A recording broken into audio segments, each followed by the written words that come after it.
By the time a man reaches 50 years of age, he has a 75% chance of having an enlarged prostate and a 33% chance of having prostate cancer. As he continues to age, these numbers continue to worsen. It's an accepted medical fact that if a man lives long enough, some kind of prostate problem is virtually guaranteed. Prostate problems are not, however, inevitable. There are 6 main causes of prostate problems. These are hormonal imbalances, cancer, zinc deficiency, cadmium toxicity, calcification, and infection.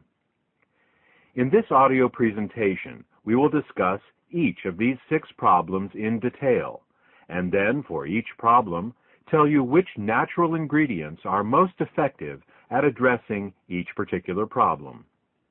Should you want a product with all of the ingredients for each of the problems we are about to discuss, they are available in the Endosterol product. Now, let's begin with hormonal imbalances and cancer, as these 2 problems are intimately related. Up until his early 30s, a man produces more testosterone than estrogen. Yes, you heard right. Men produce estrogen. This is natural and is nothing to worry about. Men produce estrogen and women produce testosterone. The difference is that men make more testosterone than estrogen and women make more estrogen than testosterone. It is this predominance of one hormone over the other that is responsible not just for the differences between male and female bodies, but also the differences between male and female personalities. Unfortunately, as a man ages, he makes less and less testosterone and more estrogen until by age 34, a man makes more estrogen than testosterone. I call this a hormonal inversion. This process accelerates with age, so that by the time a man is 60, he makes twice as much estrogen as testosterone, and by age 90, 12 times as much. While somewhere in a man's 50s, this change is officially labeled as andropause, which is the male version of menopause, you can see that the process actually starts in a man's mid-30s. A hormonal inversion can show up in many ways.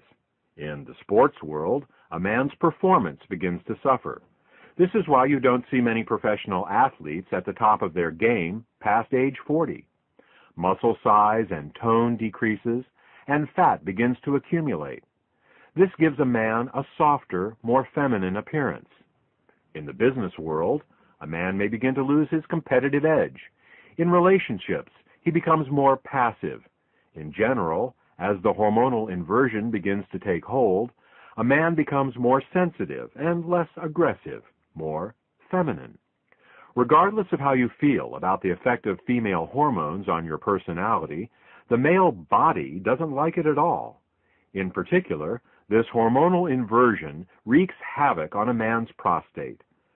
Hormonal inversion, or the dominance of estrogen over testosterone in man, is due to 3 actions. First, as a man ages, he makes less testosterone. This is understandable, as all hormones decrease in their production with age. Second, some of his testosterone begins turning into dihydrotestosterone, or DHT for short. This happens courtesy of an enzyme called 5-alpha reductase, whose job it is to convert good testosterone into its evil counterpart, DHT. It's DHT that is the main cause of hair loss and prostate enlargement. Did you ever wonder why baldness is predominantly a male problem? It's because men make more testosterone than women and thus are at greater risk of having more testosterone that turns into DHT. The third cause of hormonal inversion is a bit more bizarre. It turns out that there is an enzyme in a man's body called aromatase, whose function it is to convert testosterone into estrogen, and not just any kind of estrogen, because there are actually 3 different types of estrogen. This aromatase enzyme turns testosterone into the most powerful of the 3 forms of estrogen, namely estradiol. Thus, as a man ages, he not only makes less testosterone, but what little testosterone he makes, his body then turns into DHT and the estrogen estradiol. Now, we already know the DHT causes hair loss and balding. What does estradiol estrogen cause? Aside from feminization of the body and personality, estradiol causes cancer, and most specifically, prostate cancer. So, just what are the odds of this happening to any given man? As we said in the introduction, in terms of prostate enlargement, by age 50, 75% of all men have an enlarged prostate, and by age 50, 33% have prostate cancer. Prostate cancer is the most common non-skin cancer in the United States, and the second leading cause of death from cancer among U.S. men, after lung cancer. As a man gets older, these numbers get much worse, and if a man lives long enough, prostate enlargement and cancer are virtually guaranteed. Medical treatments for an enlarged prostate and prostate cancer often leave men in diapers, unable ever to have sex again. So what do we as men need to do? We need to increase testosterone production, block the enzymes 5-alpha reductase and aromatase, and find some way of dealing with a prostate that has already become cancerous and enlarged. Alternative medicine has identified many natural ingredients that can help us do this, but the best of all of them are beta-sitosterol and ellagic acid. Beta-sitosterol suppresses both 5-alpha reductase and aromatase, so that takes care of DHT and estrogen. In terms of prostate cancer, animals treated with beta-sitosterol had 43% smaller tumors and had 1/2 the rate of metastases over untreated animals. Ellagic acid works by causing cancer cells to actually self-destruct. The technical term for this is apoptosis. Whenever a cell becomes cancerous, our DNA instructs it to self-destruct. This is one of the most powerful safeguards we have in preventing cancer. Unfortunately, some cancer cells manage to block this signal. These are the cells that go on to grow and form tumors. What ellagic acid does is to reinstate the self-destruct signal in these cancer cells. Ellagic acid does this for all cancers, but studies show that it is particularly effective at this for prostate and breast cancers. So, what should we do? Go out and buy some beta-sitosterol and... Well, first, you need a concentrated source of beta-sitosterol, and even the saw palmetto berry, the plant recognized as one of the best sources of beta-sitosterol, contains only 333 parts per million of beta-sitosterol. To get 1 gram of beta-sitosterol from saw palmetto, you would need to have over 6.5 pounds of saw palmetto berries. Furthermore, beta-sitosterol is very poorly absorbed orally. Less than 5% of what you take by mouth makes its way into the bloodstream, and then even less gets to the prostate itself. Thus, to absorb 1 gram of beta-sitosterol a day from saw palmetto berries, you would actually need to eat over 132 pounds of the berries a day. Ellagic acid is found in raspberries and pomegranates, but again, we have the same problem with absorption and concentration. Unless you have the digestive capacity of a 500-pound mountain gorilla and you spent all day stuffing yourself with saw palmetto berries and raspberries, you would need to get a more concentrated source of beta-sitosterol and ellagic acid.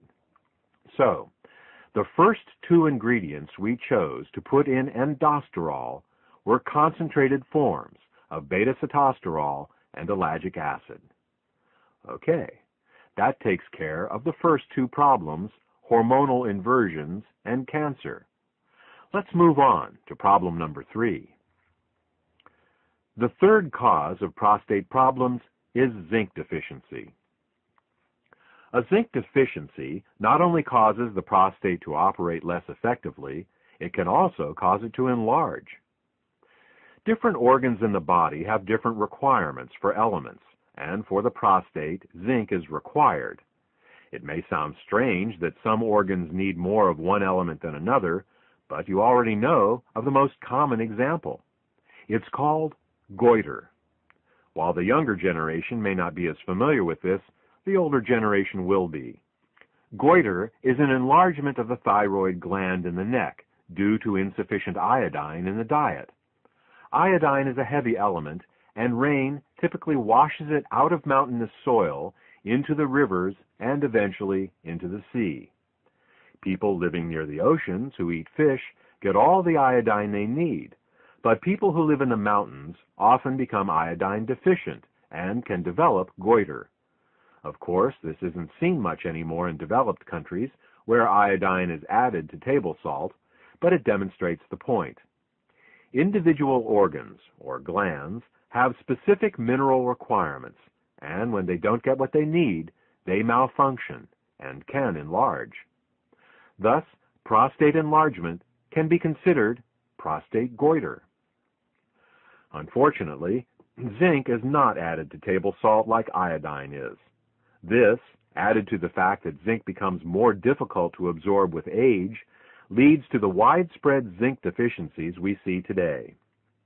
Keeping in mind that we not only need to supplement with zinc, but deliver it to the body in a highly absorbable form, the third ingredient in indosterol is pumpkin extract, which is high in bioavailable zinc.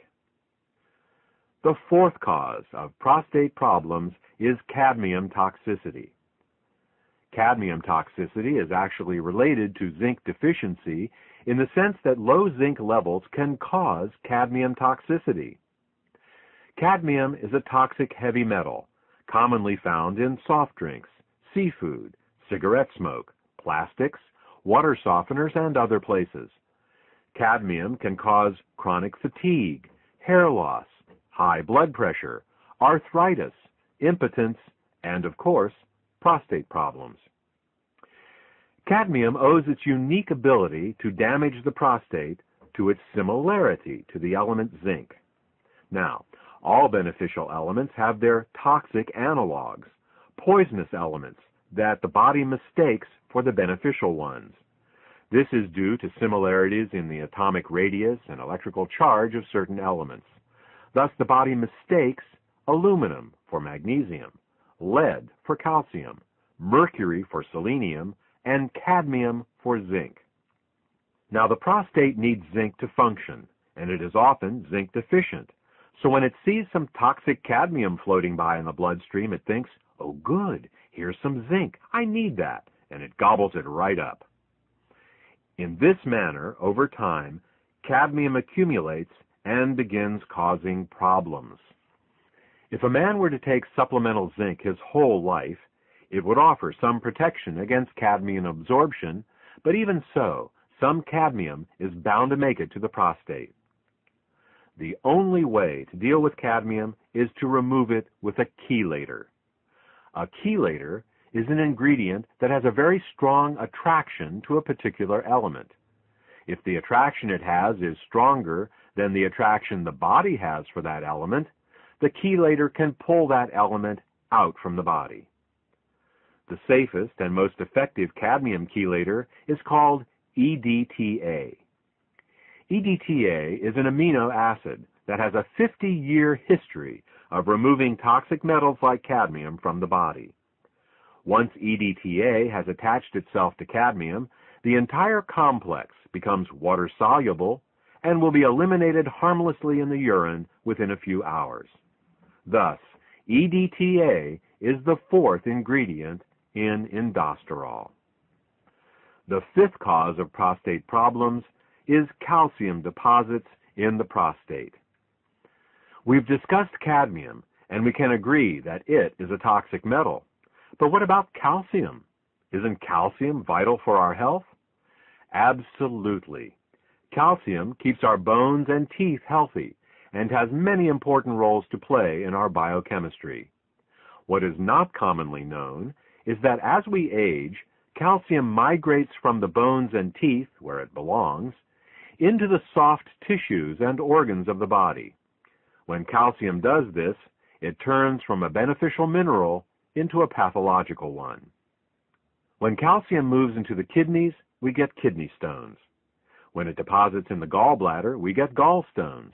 When calcium migrates into the arteries, we get arteriosclerosis and atherosclerosis.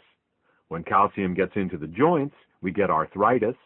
And when calcium gets into the prostate, we get prostatic calculi, also known as prostate stones.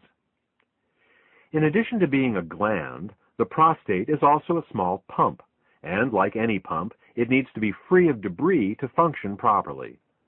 As we age, these tiny prostate stones accumulate, reducing the prostate's health and functionality. Now, there are two ways to remove prostate stones. The first is a medical procedure that involves a catheterization. Ouch! The second is with EDTA, which goes in and pulls the calcium out, just like it removes the cadmium. Thus, EDTA serves double duty, supporting both the removal of toxic cadmium and also calcium stones.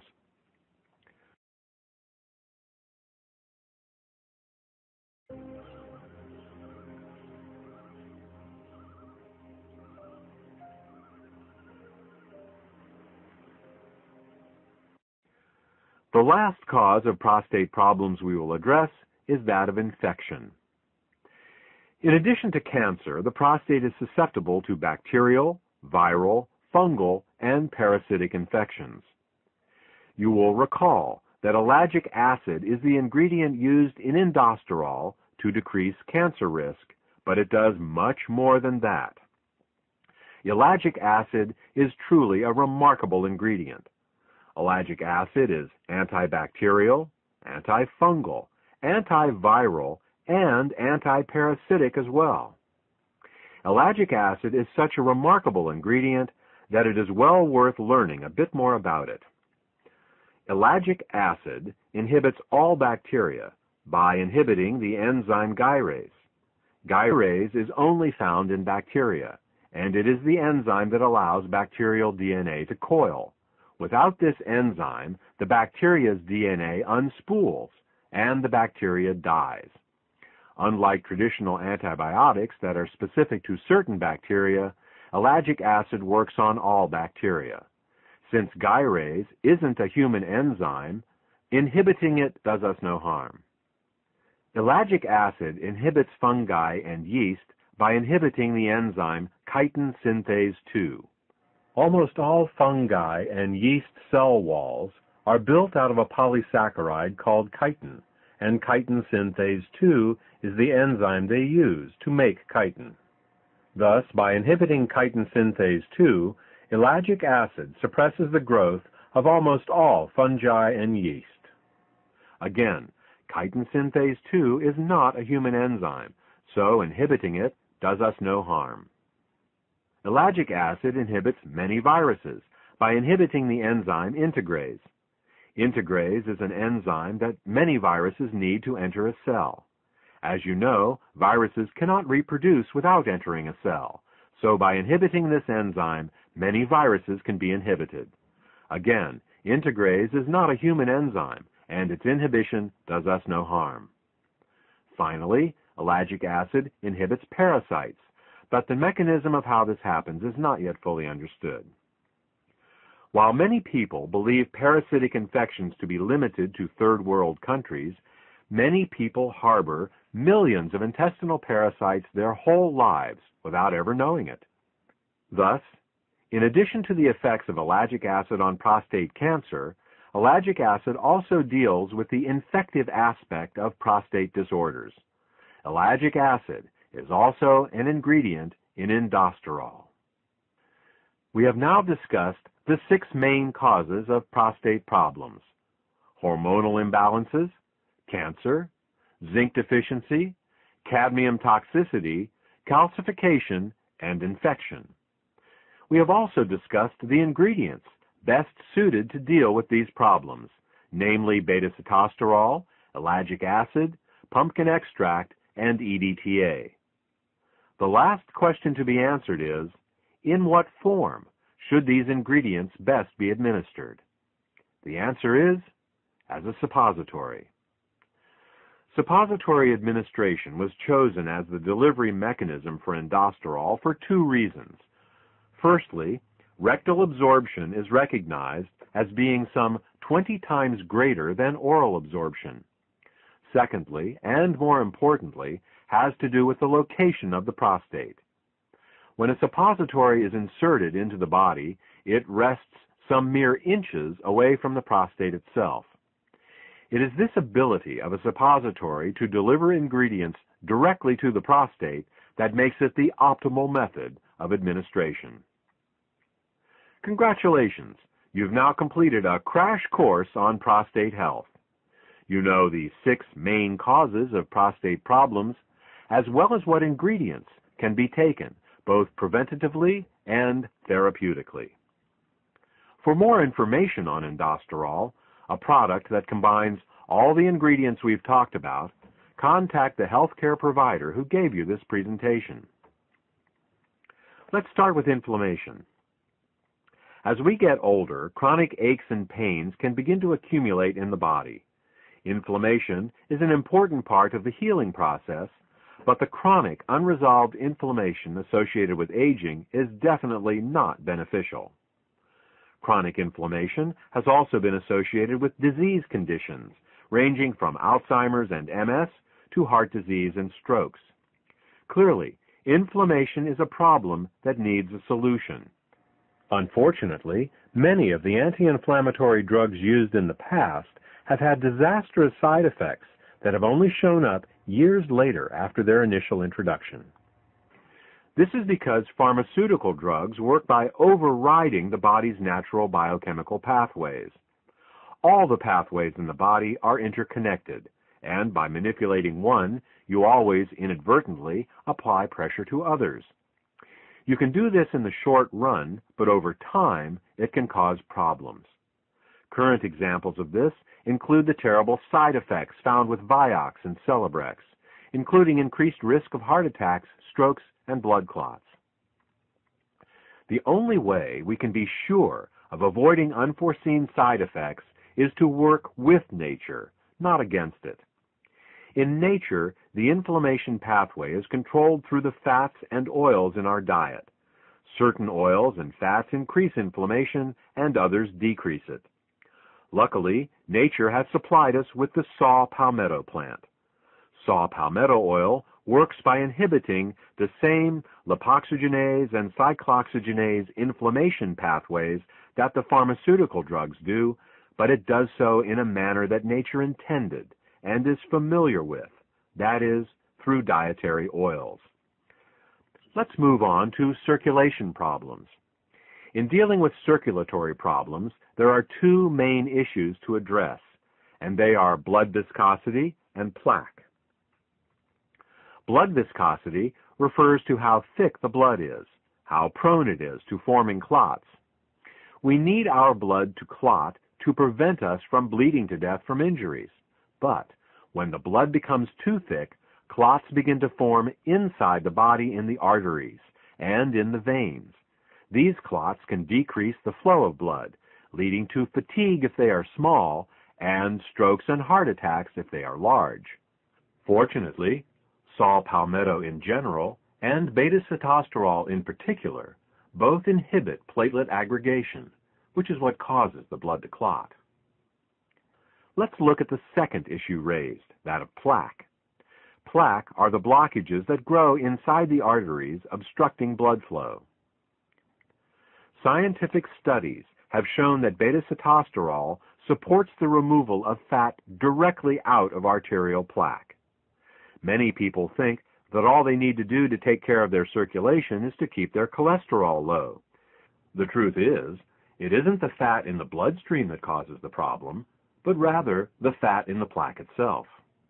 While lowering cholesterol may look good on a blood test, the real key is lowering the fat in the plaque and keeping the blood thin. Still, if a good blood test is important to you, you will be happy to hear that beta-sitosterol has also been clinically shown to support the lowering of LDL cholesterol and triglycerides. Immune function is the second issue we will address in this chapter.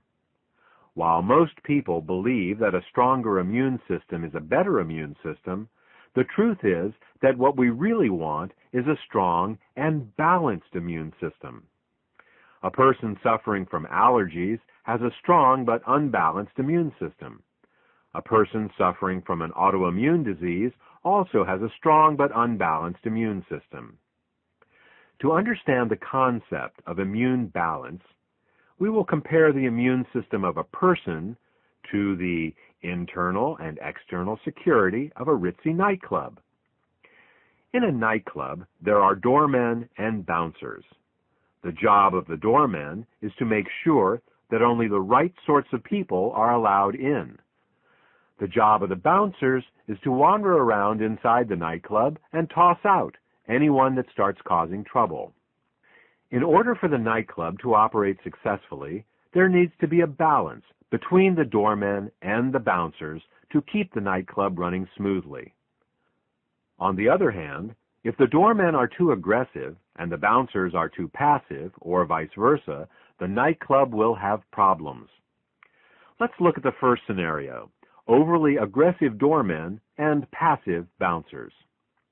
With overly aggressive doormen, perfectly good clients will be denied entry to the club. With passive bouncers, anyone who does get in and then causes a problem won't be removed. This type of immune imbalance is paralleled by a person with continual allergies and colds. The overly aggressive doormen reacting to clients that aren't a problem is analogous to a person allergic to things like cat hair or ragweed, things that pose no real threat to their health. The passive bouncers, letting clients get drunk and cause problems inside the nightclub, are analogous to a weak immune system, low on natural killer cells, unable to get rid of infections and cancer cells. Now, let's look at the second scenario: passive doormen and overly aggressive bouncers. With passive doormen, anyone can get into the club. With overly aggressive bouncers, peaceful and valuable clients are tossed out, and the fights between the bouncers and normal folk just there to have a nice time are always breaking out. This type of immune imbalance is paralleled by a person with an autoimmune problem. The overly aggressive bouncers fighting with peaceful patrons that aren't doing anything wrong is analogous to a person whose immune system is attacking their own body's tissues, such as rheumatoid arthritis, lupus, or MS. You can see now that before we attempt to strengthen an immune system, we should first balance it. Sometimes strengthening an immune system only makes matters worse by increasing allergic and autoimmune responses. Fortunately, beta-sitosterol has the unique ability of being able to balance the immune system, the doormen and the bouncers, so to speak. For those of you who are more scientifically minded, beta-sitosterol has an adaptogenic effect on Th1 and Th2 ratios. It is this ability of beta-sitosterol to balance the immune system that gives it the seemingly magical ability to support such a wide range of immune disorders. The last issue we will address is that of female health. Based on everything we have discussed in the first part of this presentation regarding the prostate, it may come as a surprise to learn that the ingredients in indosterol are also beneficial for supporting female health. In fact, saw palmetto has a long history of use for both men and women. It has been used as a reproductive tonic for women, increasing libido, fertility, and increasing milk flow in nursing mothers. It has also been prescribed to relieve painful periods, to regulate the menstrual cycle, and for pelvic inflammatory conditions, including salpingitis and ovarian pain. It has even been used to increase the weight of the uterus in postmenopausal women. Saw palmetto also has an affinity for the urinary system and has been taken to relieve urinary infections and fluid retention. This brings us to the end of this presentation. We started talking about a product for the prostate, continued with circulation, inflammation, and immune disorders, and ended discussing women's health. That's one of the nice things about working with natural ingredients. Instead of getting unexpected side effects, you get unexpected side benefits. You start working on helping one problem, and you end up helping lots of problems that you didn't even know were related.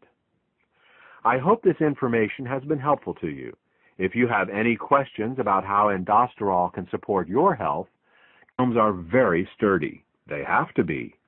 All day long, they have to burn up fats and detoxify poisons. But they have a specific weakness, an Achilles heel, if you will, and that is phthalates. Phthalates are the chemicals that are added to plastics to make them more flexible. Phthalates give us products like styrofoam cups, Ziploc bags, Tupperware containers, plastic-wrapped foods, plastic-lined milk and juice cartons, and, of course, plastic water bottles. Plastic water bottles can be the worst offenders because the more pure the water, the more phthalates will leach into it from the plastic bottle. It's a cruel irony that health-conscious people who drink bottled water are actually taking in more toxins from their plastic water bottles than they would get from drinking unfiltered city tap water. Even little babies get soft plastic teething toys, plastic pacifiers, and plastic formula bottles containing phthalates. Phthalates are also found in clothing, toys, cosmetics, perfumes, nail polishes, hairsprays, skin creams, mosquito repellents, toothbrushes, car interiors, hoses, paints, vinyl, sealants, adhesives, and the list goes on. Look around you. Phthalates are everywhere. Now, if these phthalates were to stay in their host products, life would be fine, but they don't. You see, phthalates aren't chemically bound to the materials they are added to. They leak into our water, into juice, into milk, and into the foods they are supposedly protecting. They leak out of the clothes we wear and pass into our bodies through our skin. They off-gas from our floors, walls, cars, and furniture and migrate into our lungs. Once in our bodies, phthalates wreak havoc with our endocrine system, cause birth defects and cancer, damage our mitochondria and liposomes, and, most relevant to this presentation, phthalates poison our peroxisomes. The first signs of phthalate toxicity showed up in the Korean and Vietnam Wars, where injured soldiers would occasionally go into shock and die within minutes of being given blood from plastic IV bottles. Before that time, blood was stored in glass bottles, but in 1948, with the invention of plastic blood storage bags, the military abandoned the storage of blood in glass bottles since they were too easily broken in a wartime environment. Unfortunately, the phthalates leaked from the plastic bags into the stored blood and then were poured directly into those poor soldiers' bodies. Many good men died not from their wounds, but from phthalate toxicity. Medical researchers who noticed that a greater number of men died of shock in these modern wars attributed that fact to the hotter climates, but phthalates were the more likely culprit. Now, peroxisomes can take a lot of damage. In fact, they are specifically built to be able to break down toxic chemicals, but they can't handle phthalates. And these are the very toxins to which we are most frequently exposed. In fact, phthalates are the #1 toxin in the body. An amazing 3 milligrams of them may be absorbed in a single day. Put another way, you will eat, drink, or inhale over 18 teaspoons of phthalates in your lifetime. Many health-conscious people now eat organic foods to minimize their pesticide exposure, which, of course, is an excellent idea. But what they are unaware of is that phthalates are even more toxic than many pesticides, and that in an average day we absorb many more phthalates than we do pesticides. So, to keep the peroxisomes healthy, the first thing you have to do is to get the plastic out. You can do this by minimizing your exposure to plastics. Unfortunately, avoiding all plastics is virtually impossible in the modern world, which brings us to the second thing we need to do. We need to actively remove the phthalates from our bodies. This can be accomplished in two ways. The first method is to take regular saunas. A certain amount of phthalates can be removed with a good old-fashioned sweat, and this is something each of us should be sure to do at least once a month. Unfortunately, this can only get rid of the phthalates that are in the skin and fat. To get the phthalates out of the deeper internal organs, we need to employ another technique. To get the deep-seated phthalates out of the body, we need to use our innate glutathione detoxification system. Glutathione is the body's main detoxifier, and, fortunately, it can remove phthalates. Outside of detoxifying poisons, the main function of the peroxisomes is to burn fat. So, when our cells sense that fat and oil consumption has increased, they produce more peroxisomes to help metabolize them. Likewise, if they sense that less fats and oils are being consumed, they decrease in number. One of the main ways that our cells determine how much fat and oil we are consuming is to monitor the level of sitosterols in our body. Since sitosterols are always found in fats and oils, this gives the cells a way to determine the amount being consumed, and then to increase or decrease peroxisome production accordingly. This peroxisome regulation system worked flawlessly, right up until the time fats and oils began being mass-produced in the last century. You see, fat and oil production companies don't like sitosterols. Sitosterols gum up their multi-million-dollar processing equipment. They make their products cloudy and give them a taste and odor some people find objectionable. They also cause their products to have a shorter shelf life. So what did these companies do? You guessed it. They filtered out all the sitosterols from their products. So what happens when you eat these unnatural sitosterol-free foods? The cells are misled into thinking that the fat and oil consumption is much lower than it actually is. Over time, this causes a decrease in the number of peroxisomes. Since peroxisomes burn fat in the cells, less peroxisomes mean less fat-burning capability. This can cause fat to be put in storage around the body, and not just in the thighs and around the waist. In fact, fat can accumulate virtually anywhere in the body. When fat accumulates in the arteries, it is called atherosclerosis. Fat accumulation under the skin is called cellulite. Fat can and does accumulate in every organ, including the heart, brain, lungs, nerves, liver, bone marrow, and the spleen, to name but a few. So, what can we do? First, stop eating refined fats and oils. In this manner, your cells won't be blindsided by fats and oils they can't sense. Second, consider increasing your intake of sitosterols. This way, you can stimulate the production of more peroxisomes and start the process of burning all that accumulated fat out of your body.